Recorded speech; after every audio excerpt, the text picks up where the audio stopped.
हाँ बताओ क्या बात है, इससे बोलो ऐसे, क्या समस्या लेके आई हो, क्या पूछने आई हो। इसको ऐसे कर लो, ऐसे यहां लगाओ मुंह से।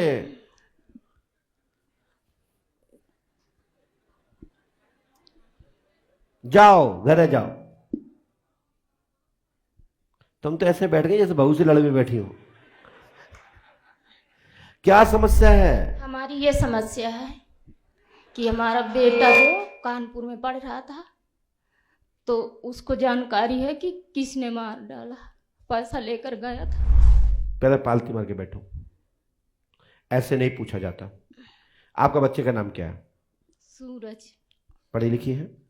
देखिए मैंने पहला अक्षर लिखा है, सूरज की हत्या की गई है, पैसे की लालच में पोटली छुड़ाई गई है, हत्यारे उनके साथ में ही थे, जो साथ गए थे उन्हीं ने हत्या की है, मैं नाम नहीं बता सकता।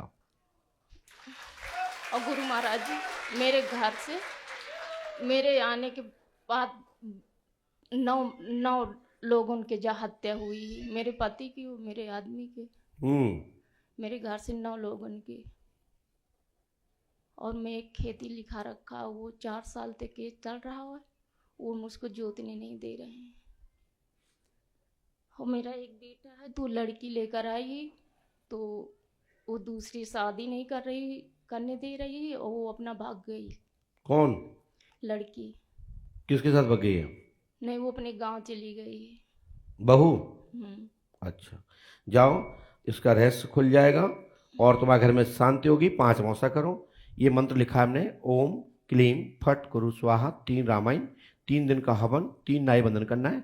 गुरु कृपा से सफलता मिलेगी, आशीर्वाद। ठीक है बेटा, मैं प्रयास करता हूं और जो हत्यारे लोग पकड़े जाएं और उनको परमात्मा स्वतः दंड दे। आप दंड देने में ना तो तुम समर्थ हो ना हम समर्थ हैं। जब हम और आप दंड दे देंगे तो परमात्मा क्या करेगा।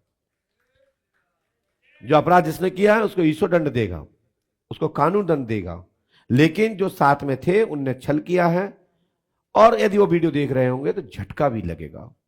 33 वाट से भी ज्यादा, 33 केवी से भी ज्यादा, सॉरी, धुआं निकल गया जाएगा उनका, लगेगा कि अब क्या होगा।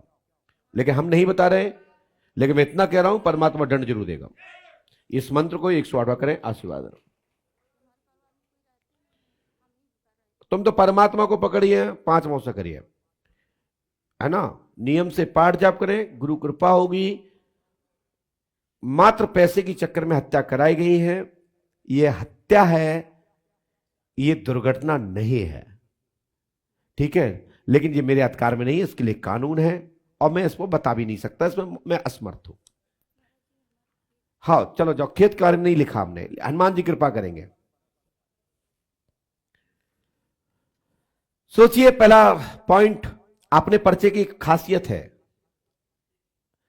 अपने पर्चे में, पंडोकर धाम के पर्चे में श्री हाथीवान महाराज की जो गद्दियां हैं, उनका एक एक वाक्य पर्चे के प्रश्नकर्ता के अंतर्गत ही रहता है, उसके बाहर नहीं जाता।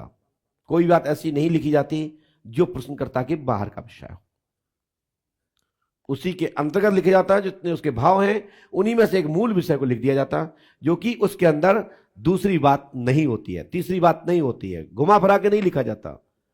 आपने देखा होगा पर्चे पे, वैसे सभी के पास से पर्चे गए होंगे, हर व्यक्ति जिनका नंबर आया उनका नाम, उनकी परेशानी, उनकी समस्या 80% पर्चे में उन्हीं की होती है। 20% में कमी हो सकती है, धाक उसमें मात्रा नहीं लगी होगी, हलंत नहीं लगा होगा, पूर्ण विराम नहीं लगा होगा, सेंटेंस आगे पीछे नहीं जुड़ रहा होगा, लेकिन तारतम्य में उसका सारांश मिल रहा होगा। यह हमारे पर्चे की खासियत है। जैसे उसमें लिखा था कि सूरज की मृत्यु हुई,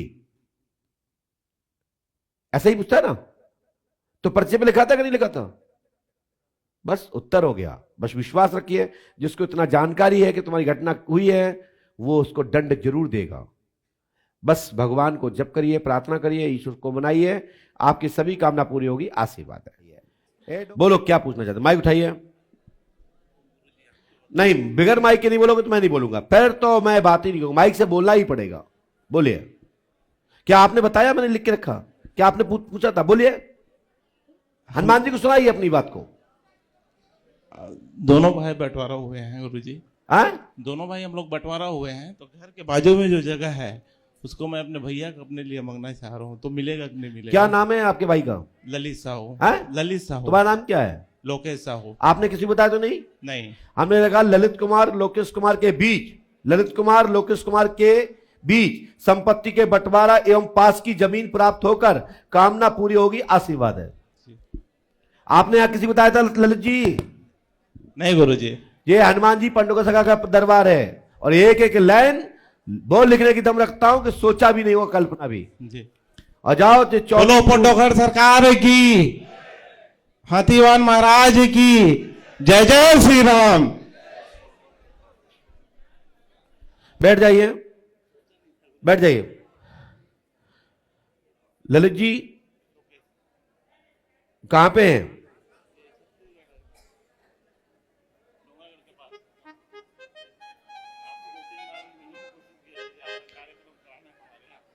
माइक से बोलिए, क्या बोल रहे हैं आप? और ये पर्चा जो लिखा है उसको नियम से करिए।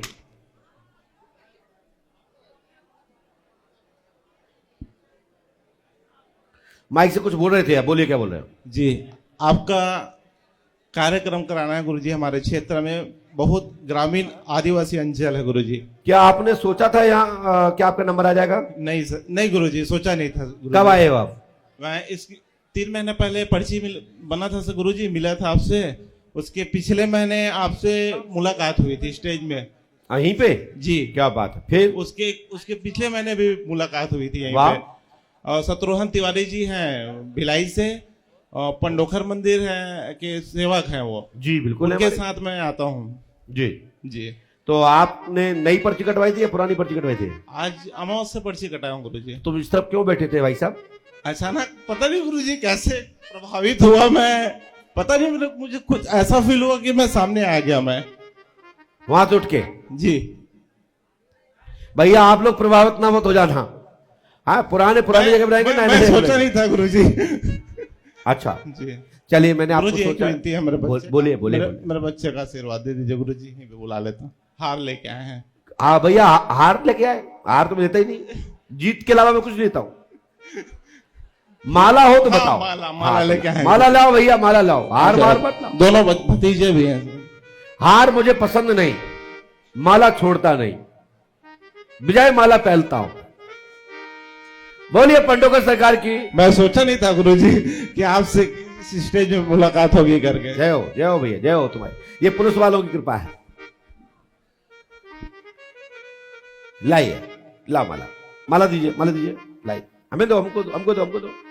लाओ, 2 माला है, एक है। लाओ, दोनों दो। लाओ, ऐसे लाओ, चलो आओ।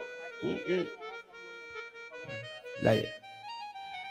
अब ये माला मैं क्यों पहना रहा हूं सुनिए। उठाओ माला, माइक। मैं इसलिए पहना रहा हूं क्योंकि मैं अपने गुरुजी का तो पहले से हूं, और ये माला हाथीवान महाराज के मंदिर से लेके आए हो तो मैं चेलों को दे रहा हूं। ये माला पंडोकर धाम में नहीं खरीदी आपने, ये बरहा से लेके आए हो। जी जी। इसलिए आशीर्वाद है। तुमको मनोरथ पूर्ण हो। जाओ।